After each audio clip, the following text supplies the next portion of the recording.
नमस्कार साथियों, उत्तर प्रदेश बोर्ड की महत्वपूर्ण क्वेश्चन के सीरीज में आपका स्वागत है। आज हम क्या करते हैं, ये हाई स्कूल का जो 27 तारीख को मैथ होने वाला है उसी से रिलेटेड कुछ महत्वपूर्ण क्वेश्चन के सीरीज लेकर के आए हैं। इस सीरीज में कुछ क्वेश्चन आज जो है, आइए देखते हैं महत्वपूर्ण क्वेश्चन में। पहला क्वेश्चन है, ये कह रहा है माध्यिका ज्ञात करें। ठीक है, ये दिया हुआ है डाटा। अब देखिए, माध्यिका ज्ञात करने के लिए क्या क्या निकालना पड़ता है। तो बारंबारता दिया हुआ है, संचयी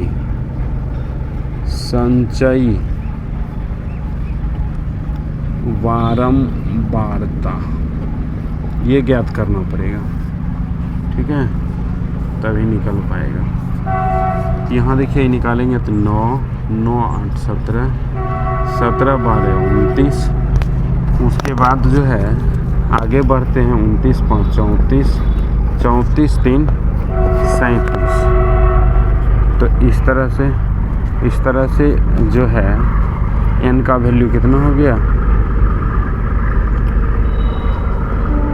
37 हो गया। ठीक है, अब यहाँ पर n/2 निकालेंगे। n equal to capital n/2, ये n/2 37/2, 18 दूना 36, 18.5। अब 18 से अधिक किस में है, 18 से अधिक जो है बारंबारता। ठीक है, माध्यिका वर्ग ढूंढना पड़ेगा। तो माध्यिका वर्ग ये दिखाई दे रहा है, चूँकि 18 जो है 18.17 से अधिक ये वाला में आएगा। तो माध्यिका वर्ग निकल गया। माध्यिका वर्ग कौन सा निकल गया, 20 से 30। मतलब इसमें L का वैल्यू क्या आएगा, 20।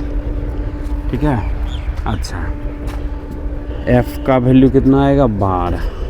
और कैपिटल F माध्यिका वर्ग के ठीक पहले वाले वर्ग के संचयी बारंबारता 17। ठीक है, और H का वैल्यू कितना आएगा, H का वैल्यू 10 दिखाई दे रहा है, बस बैठा देना है यहाँ पर। ME बराबर क्या होता है, L plus n/2 minus capital F upon small f into H। बस इसको बैठा देना है। 20 n/2 तो 18.5 माइनस 17 और बटे F हो गया 12 और H हो गया 10। तो ये हो गया कितना, 20 प्लस ही घटेगा तो 1.5/12 इंटू 10। ये उड़ाएंगे तो यहाँ नीचे 10 आ जाएगा, ये 10 कैंसिल हो गया। 4 तिया 12, 5 तिया 15। तो इस तरह से कितना आ गया, 20 प्लस 5/4। तो ये हो गया 4 एकम 4, 4 दूना 8, 4 5 20। तो ये हो गया 21.25। यही इसका आंसर हो गया। ठीक है, आइए एक क्वेश्चन लिए हैं। दो चर वाली रैखिक समीकरण जो है सो उस चैप्टर से लिया गया है। इसमें ब्रज गुणनखंड विधि, दो चर वाली रैखिक समीकरण है। इसमें जो है सो अब करेंगे क्या, कैसे करना पड़ता है। तो इसका कुछ फॉर्मूला होता है, वो क्या करें, लिख दें। ax1 b1y, a1x plus b1y plus c1 बराबर 0, a2x plus b2y plus c2 बराबर 0। तो ऐसी स्थिति में इस तरह से होता है फार्मूला। x को ढक देते हैं तो क्रॉस मल्टीप्लाई इस तरह से होता है, b1c2 माइनस b2c1। और यहाँ पर उल्टा करते हैं, a2c1 माइनस a1c2। फिर यहाँ सीधा हो जाता है a1b2 माइनस a2b1। बस हो गया, इसी पर ही इसको करना है। ठीक है,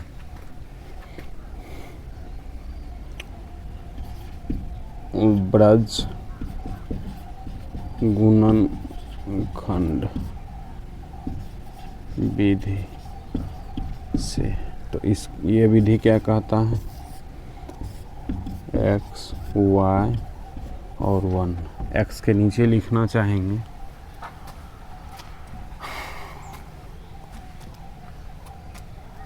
इसको थोड़ा सीधा कर दें। हाँ,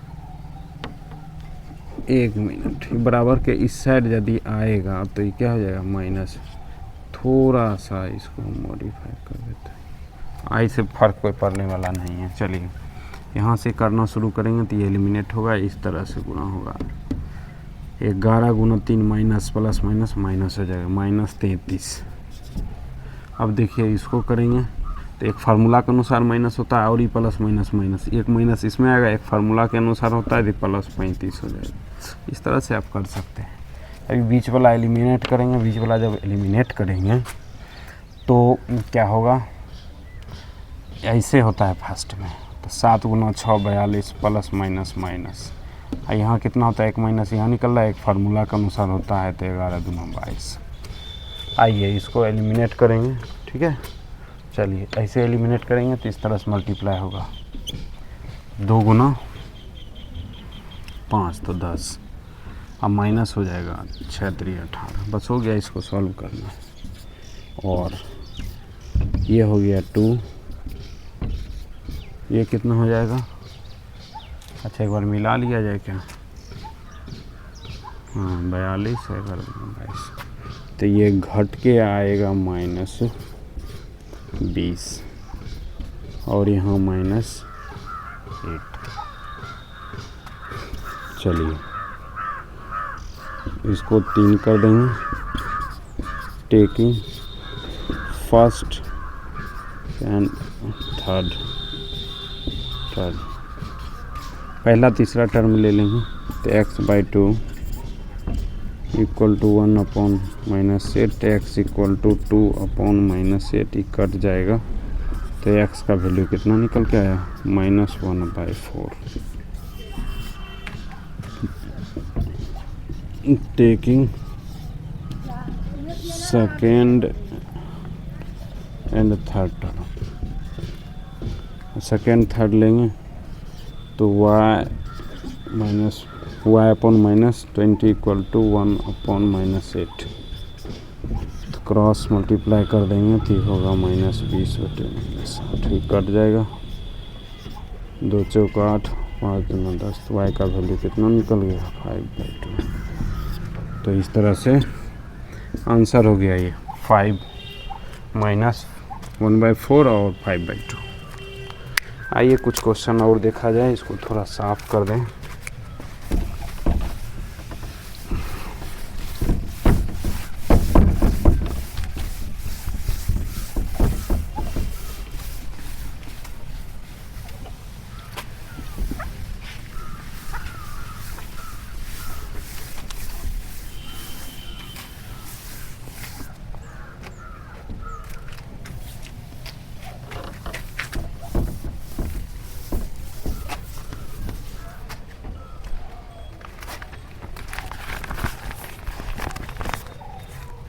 चलिए देखिए, एक ट्रिगोनोमेट्री से क्वेश्चन है, sin थीटा इक्वल टू 4/5, पूछ क्या रहा है, 4 tan theta -5 cos theta upon sec theta plus 4 cot theta,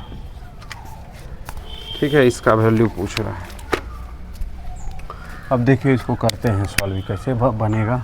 तो सबसे पहले जो है इसको तोड़ देंगे, sin थीटा इक्वल टू 4/5 मतलब लंब बटा कर्ण, बेस निकाल लेंगे। तो देखिए हाइपोटेनस के स्क्वायर इक्वल टू लंब के स्क्वायर प्लस आधार के स्क्वायर, हाइपोटेनस माने 5 का स्क्वायर, लंब माने 4 का स्क्वायर बराबर प्लस b स्क्वायर, तो 25 - 16 equal to b square equal to 3 के स्क्वायर, b का वैल्यू निकल के आया कितना, 3। अब इसको बैठा देंगे सीधा सीधा, इसका फार्मूला याद रखना पड़ेगा, नहीं छोटी छोटी बात। 4 साइन का होता है लंब बटे आधार, इसका कॉस का होता है आधार बटे कर्ण, इसका होता है सेक, कॉस का उल्टा होता है, कर्ण बटे आधार। 4 कॉट है, कॉट का उल्टा होता है टेन का, आधार बटे लंब।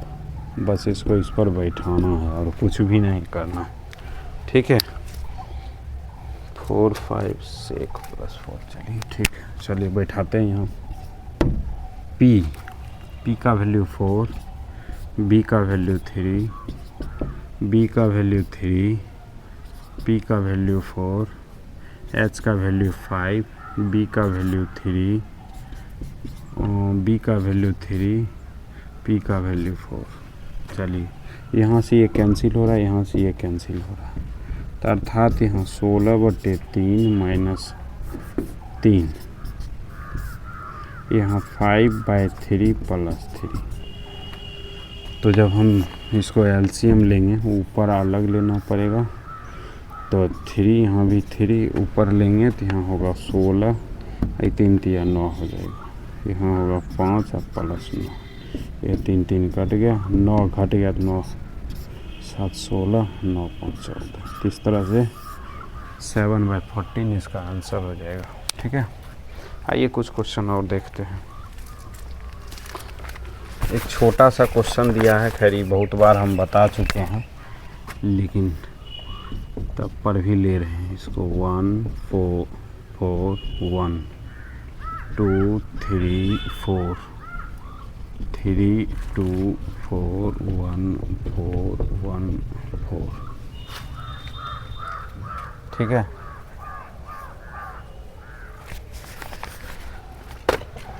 इसका बहुलक पूछ रहा है, बहुलक कितना होगा, बहुलक सीधा सीधा तो ज़्यादा कुछ तो है ही नहीं। तो देखिए यहाँ पर 1 है, 1 2 3 4 बार 1, 2 है 2 बार, 3 है 2 बार, और 4 है 1 2 3 4 5, 5 बार है, इसलिए बहुलक इसका क्या हो जाएगा, इसकी बारंबारता अधिक होती है, 4 की बारंबारता अधिक है, इसलिए 4 इसका क्या हो जाएगा, बहुलक हो जाएगा। छोटा क्वेश्चन था। आइए कुछ क्वेश्चन और देखा जाए।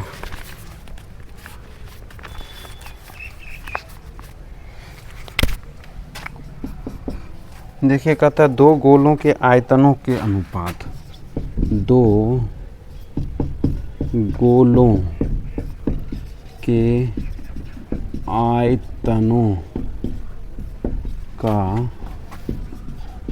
अनुपात कितना है, 64:27 है, तो उनके वक्र पृष्ठ का अनुपात। छोटा सा क्वेश्चन, 2 गोलों का आयतनों का अनुपात है, एक ऐसे करते V1/V2, तो V1 यहाँ 4/3 पाई R1Q, ठीक है। इसको भी लिख देते हैं 4/3 पाई R2Q। तो यहाँ क्या दिखाई दे रहा है, यहाँ 64/27, यहाँ ये सब कट जाएगा, R1/R2 होल पर पावर 3 आएगा। अब देखिए वैसे ही 4/3 पर पावर 3 इक्वल टू R1/R2 हो जाएगा, का क्यू हो जाएगा। तो इस तरह से ये क्या दिखाई दिया, R1/R2 कितना, 4/3 दिखाई दे दिया, ठीक है। अब देखिए यहाँ पर कह रहा है पृष्ठ क्षेत्रफल, तो S1/S2 लिखेंगे। पृष्ठ क्षेत्रफल होता है 4 पाई R स्क्वायर, तो R1 का स्क्वायर 4 पाई R2 का स्क्वायर, ये कैंसिल हो गया, यहाँ हो गया R1/R2 का होल स्क्वायर। तो R1/R2 कितना है, 4/3 का होल स्क्वायर, तो हो गया 16/9, मतलब 16:9। ये हो गया आंसर। फॉर्मूला याद रहेगा, तुरंत बन जाएगा, ठीक है। आइए कुछ क्वेश्चन और देखा जाए।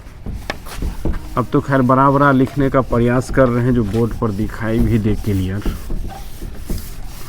ठीक है।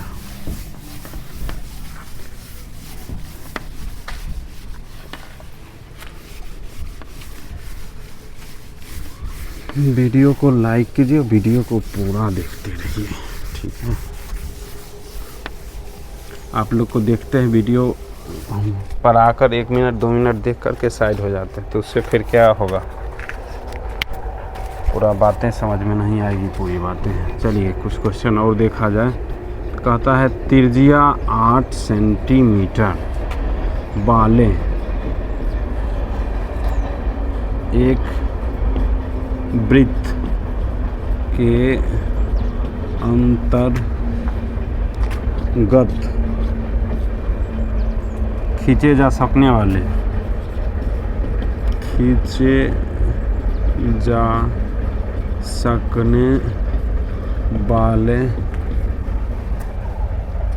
वर्ग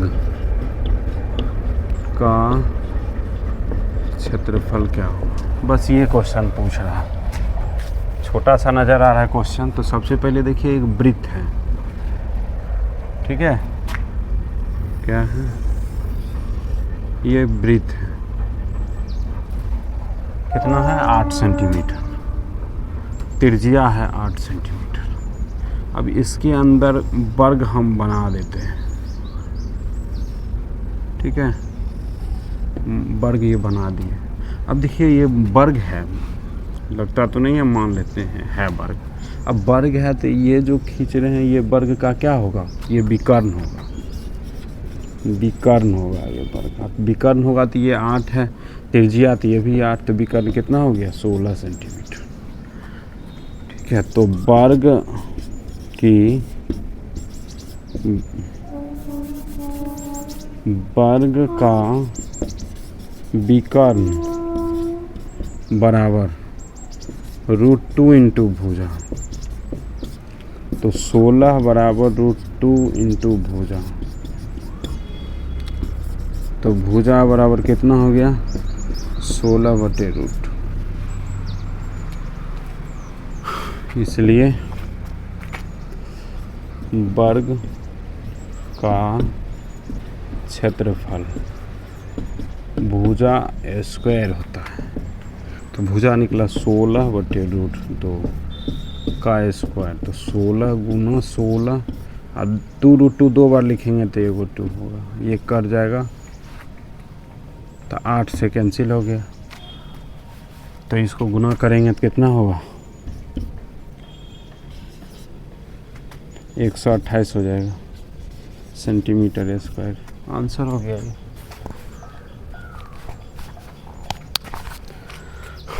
आइए कुछ क्वेश्चन और देखते हैं। इसी का अपोजिट है, तो अपोजिट वाला तो आसान रहता है, ये वाला थोड़ा सा ये रहता है कि इसका भुजा तो पता नहीं है, फिर क्षेत्रफल कैसे निकालेंगे। तो इस तरह से भुजा निकाला जा सकता है, ठीक है। अब हो गया, थोड़ा देखने में ठीक लगेगा। चलिए एक क्वेश्चन है कि 6 सेंटीमीटर भुजा के अंतर्गत खींचे जा सकने वाले वृत्त का क्षेत्रफल, मतलब 6 सेंटीमीटर भुजा वाले वर्ग के अंतर्गत खींचे जा सकने वाले वृत्त का क्षेत्रफल। ठीक इसी के अपोजिट क्वेश्चन है, इसलिए लिए हैं कि दोनों में से किसी भी टाइप का क्वेश्चन पूछे तो आप आराम से जवाब दे सकते हैं। देखिए क्या करते हैं, इसमें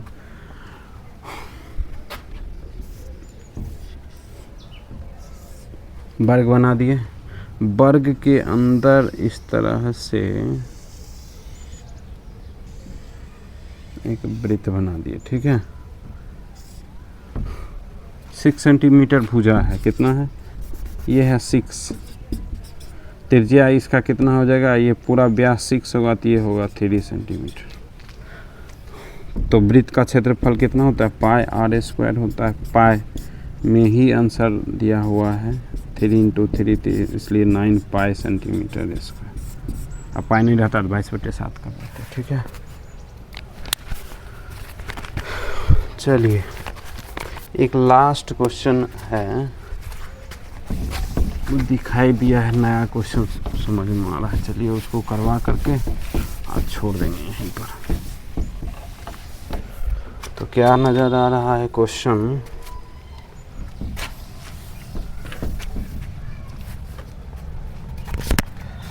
क्वेश्चन है 10 1 डिग्री, 10 2 डिग्री, 10 3 डिग्री, 10 4 डिग्री, ये चलते चला गया है 10 89 डिग्री। ठीक है, अब देखिए जब हम इसको पेयरिंग करेंगे, इसका वैल्यू पूछ रहा है बस, और कुछ नहीं। बहुत तरह के एग्ज़ाम में पूछा जाता है, इससे ये आप लोगों में था तो इसलिए लिए। तो पहले सबसे पहले क्या करेंगे, पेयरिंग करेंगे। 10 1 10 89, 10 2 10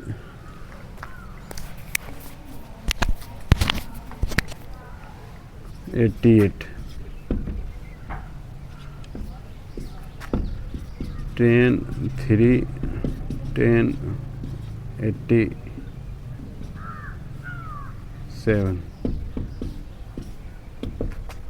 इस तरह से पेयरिंग करेंगे तो एक लास्ट बचेगा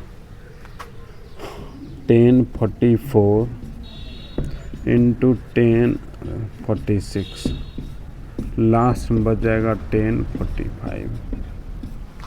ठीक है, तो इस तरह के पेयर जब हम करेंगे, चलिए एक पेयर का वैल्यू हम निकालते हैं।